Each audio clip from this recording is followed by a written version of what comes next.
less than 500 crores. Right. So it's the smaller companies accounting for that, not the leading lights of corporate India. Now, one of the problems which we are facing, and it's a problem of our own making, yes, is that the IASB has been following a due process where they have exposed these standards before they are finalized and asked for comments.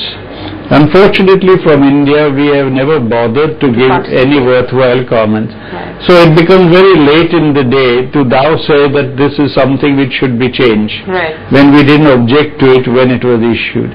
In the last few months, I have personally seen to it that at least we have formed a subgroup in SEBI, which I am heading, and we are ensuring that for every standard which is issued by IASB, we give our comments so that our point of view is taken on board. And I understand that they are working on agricultural standards, etc. now, several of which will be very important to India. Exactly. So when do you expect that all companies in the country will follow the same set of IFRS standards and that we will be able to drop out the carve-outs that we have currently made provision for?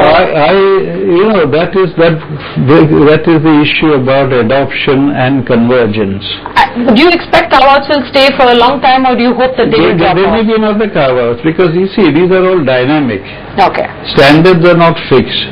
And one of the reasons why I am in favor of convergence and not adoption is that I must have the right to look at the standard and see whether there is any problem which would arise in India. So as fresh standards are issued, we will of course respond to them at the exposure stage, but it's quite possible that on a fresh standard some new carve-out may become necessary. Then when do you think all companies in the country will at least follow the same accounting standards, not different ones for the larger companies and slightly more diluted ones? I don't think we will ever have a situation where the smaller companies will be able to adopt the main standards. And does that not defeat the purpose to some extent? No, it's not. I'll explain to you this. Where will the differences lie? As I explained to you earlier, standards have three broad parts. They are recognition standards, measurement standards, and disclosure standards. Right. Recognition for both parts will be the same. Right. I cannot see how there can be a difference on recognition. But when we come to measurement, the degree of sophistication used in measurement has to be considered on the basis of the cost-benefit analysis. Right. Is there a justification for having a very sophisticated measurement if it gives you a limited benefit and involves a huge cost? This is something which smaller companies have to consider. And similarly on disclosure, what is required disclosure for a large company may not be meaningful for a small company. So we will always have differences on this disclosures and measurement. There are two other factors which come in. The major change which has taken place in international standards is on two counts. One is fair value, and other is the concept of time value of money.